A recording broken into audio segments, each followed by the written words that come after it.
रामनवमी के अवसर पे एकत्रित हुए हैं और सबने कहा है कि श्री राम के बारे में महापत है।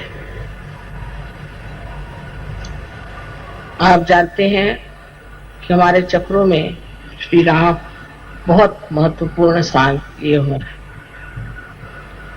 वो हमारे राइट हार्ट पर विराजित है। श्री राम एक पिता का स्थान लिए हुए हैं, इसलिए आपके पिता के कर्तव्य में या उसके प्रेम में कुछ कमी रह जाए तो ये चक्र पकड़ सकता है। सहयोग में हम समझ सकते हैं कि राम और सब जितने भी देवताएं हैं, जो कुछ भी शक्ति के स्वरूप संसार में आए हैं, वो अपना अपना कार्य करने आए। उसमें श्री राम का विशेष रूप से कार्य है। जैसे कि सोक्रेटिस ने कहा हुआ है कि संसार में बेनेवलेंट किंग आना चाहिए, उसके प्रतीक रूप श्री रामचंद्र जी इस संसार में आए। सो वो पूरी तरह से मनुष्य रूप धारण करके आए थे। वो ये भी भूल गए थे कि मैं श्री विष्णु का अवतार, भुला दिया गया। किंतु सर्व संसार के लिए वो एक पुरुषोत्तम राम थे। कि बचपन का जीवन सब आप जानते हैं और उनकी सब विशेषताएं आप लोगों ने सुन रखी है। हम लोगों को सहयोग में ये समझ लेना चाहिए कि हम किसी भी देवता को मानते हैं और उसको हम अपना आराध्य मानते हैं, तो हमारे अंदर उसकी कौन सी विशेषताएं आई हुई, कौन से गुण हमने प्राप्त किए। श्री रामचंद्र जी के तो अनेक गुण हैं, क्योंकि तो पुरुषोत्तम थे। उनका एक गुण था कि वो जिस राजकारण को करते थे उसमें सबसे ऊंचा उन्होंने जन का मत रखा, न कि अपनी पत्नी या अपने बच्चे इनका ख्याल किया। आजकल के हमारे घर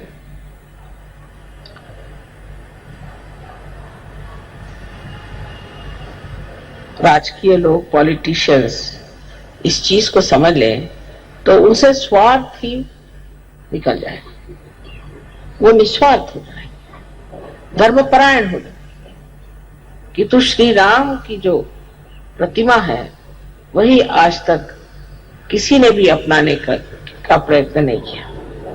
उल्टे उनके भजन जरूर गाएंगे, उनके नाम से बहुत बड़े बड़े ऑर्गेनाइजेशन बने हैं, राम मंदिर बनाएंगे, लेकिन ये सब बना लेने से क्या श्री राम आपके अंदर प्रवेश कर सकते हैं? क्या आपके जीवन में उनका प्रकाश आ सकता है या नहीं? ये सिर्फ सहयोगी ही कर सकते हैं कि अपने अंदर बसे हुए श्री राम को अपने चित्त के प्रकाश में लाएं। वो अत्यंत निरपेक्ष थे। ऐसे तो सभी देवता लोग किसी भी पाप पुण्य से रहित होते हैं। कोई सा भी पाप जिसे हम पाप कहते हैं वो अगर करें तो वो पाप नहीं होता। जैसे श्री कृष्ण ने इतने लोगों को मारा, श्री राम ने रावण का वध किया, ये हमारे दुनियावी दृष्टि से हो सकता है कि पाप हो, किंतु परमात्मा की दृष्टि से नहीं हो सकता, क्योंकि इन्होंने दुष्टों का नाश किया, इन्होंने बुराई को हटाया और इनको अधिकार है कि ये इस कार्य को करने के लिए जो कुछ भी कर सकते हैं वो करें। जैसे देवी ने राक्षसों को संहार किया, राक्षसों का संहार किया, तो कोई कहेगा कि देवी ने पाप किया, किंतु उनका कार्य ही ये है कि वो राक्षसों का संहार करे और जो साधु हैं उन लोगों को संभाले।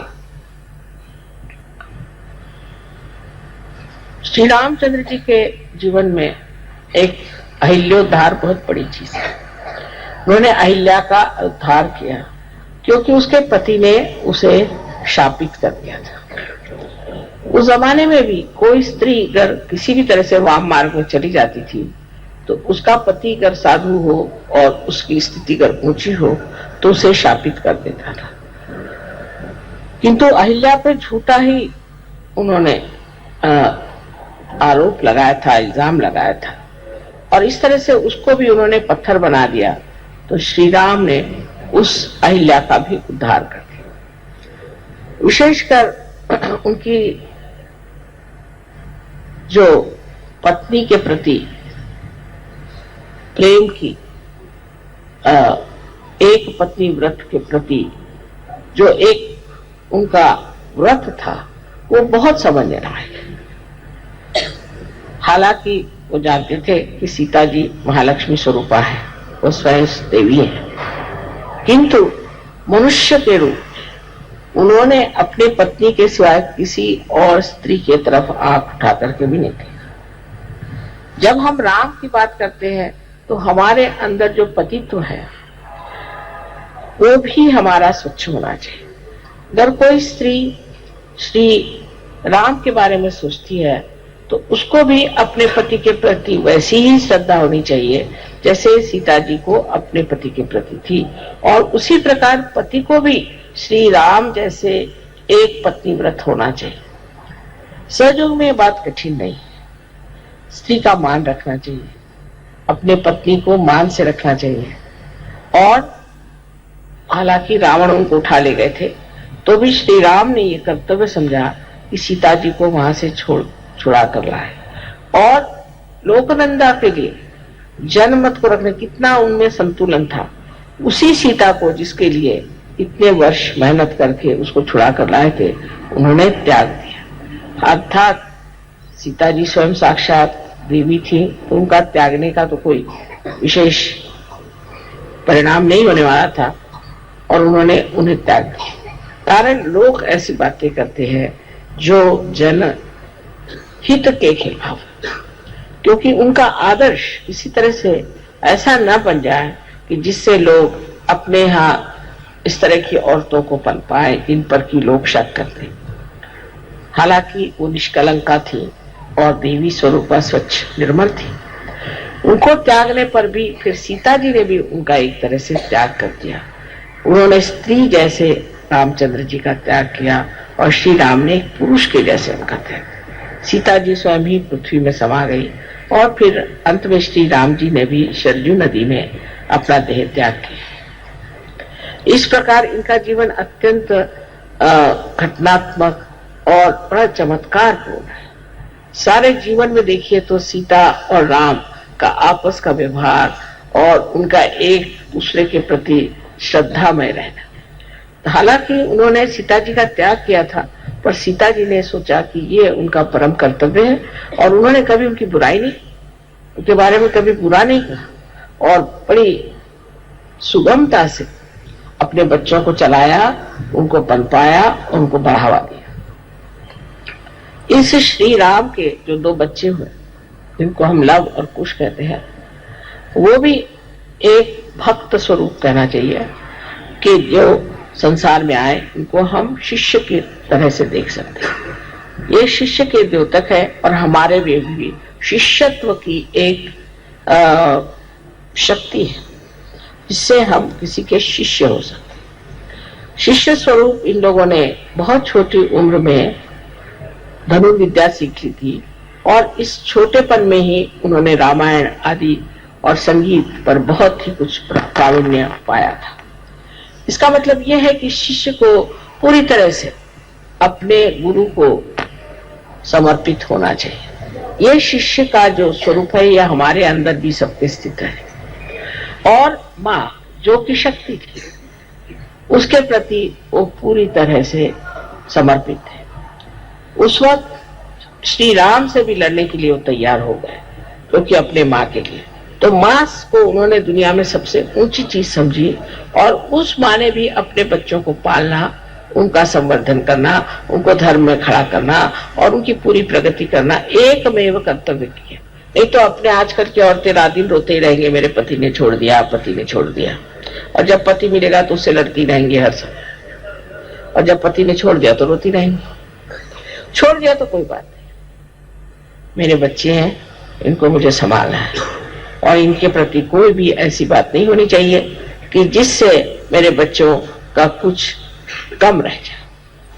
ये एक सीता जी की एक विशेष जीवनी है कि उनकी वीरता और उनका साहस, ये हर स्त्री को अपने अंदर बसाना चाहिए कि पति से अगर बिछो भी हो गया और किसी तरह से उससे दूर भी हट गए तो भी पति के कारण अपना नुकसान नहीं कर लेना चाहिए, अपने बच्चों का नुकसान नहीं कर लेना चाहिए, क्योंकि उनके लिए अपना जो कर्तव्य है वही परम चीज है।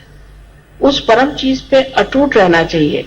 यही हमारे सहयोग में, शक्ति में जो पाया है, उससे हर स्त्री को प्राप्त कर लेना चाहिए।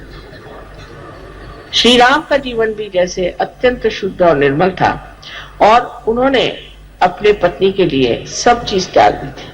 जब से उनकी पत्नी वनवास में रह गई, या जब उन्हें अकेला रहना पड़ा और जब उन्होंने उसका त्याग कर दिया, तो उन्होंने भी दुनिया के जितने भी आराम थे उन्हें छोड़ दिए। उसके लिए आप जानते हैं कि वो कुश पे सोते थे, जमीन पर सोते थे, और बगैर कुछ पैर में पहने हुए, और बहुत साधु पुरुष जैसे कपड़े पहन के घूमते थे। ये जो है, ये कहानियां नहीं, ये सत्य है। अपने दुनिया में, इस भारतवर्ष में ऐसे अनेक लोग हैं जिनका जीवन एक बहुत ऊंचे किस्म का रहा, और उन्होंने कभी ऐसी छोटी ऊंची बातें सोची नहीं। पर ये सारे आदर्श हमारे देश में आने के बाद ये हो गया कि जब हम इन आदर्शों को देखते हैं तो हमारे अंदर ढोंग आ गया कि हम सोचते हैं कि हाँ, राम तो हम राम को मानते हैं, हमने राम का भजन कर दिया, हो गया। तो एक तरह का ढोंगीपना बहुत आ गया हमारे। जिन देशों में ऐसे आदर्श नहीं है तो वो कोशिश करते हैं कि हम आदर्श कैसे बने, हम कैसे अपने को ठीक बनाए, क्योंकि आपके सामने एक आदर्श आगे बन गया राम, अब हम तो नहीं राम हो सकते, अब बन गए कृष्ण, हम तो कृष्ण नहीं हो सकते, और ये बन गए, वो बन गए, हमारा इनसे कोई ताल्लुक नहीं। इस तरह की भावना हम लोग के लिए, लेकिन हमारे अंदर अगर श्री राम है तो उनका प्रकाश हमारे चित्त में तो आ ही सकता, क्यों नहीं आ सकता? हम क्यों नहीं इसे प्राप्त करें? हम उस स्थिति को जानने क्यों नहीं कोशिश करें जिस स्थिति में श्री राम इस संसार में आए थे। एक सहयोगी को ये विचार कर लेना चाहिए कि श्री राम की स्थिति अगर हम प्राप्त कर लें तो अपने यहाँ का राजकारण ही खत्म हो जाए, अपने यहाँ की जितनी परेशानियां हैं ये सब खत्म हो जाए। जिस दिन सहयोगी ये अपने मन में ठान ले कि हम रामचंद्र जी जैसे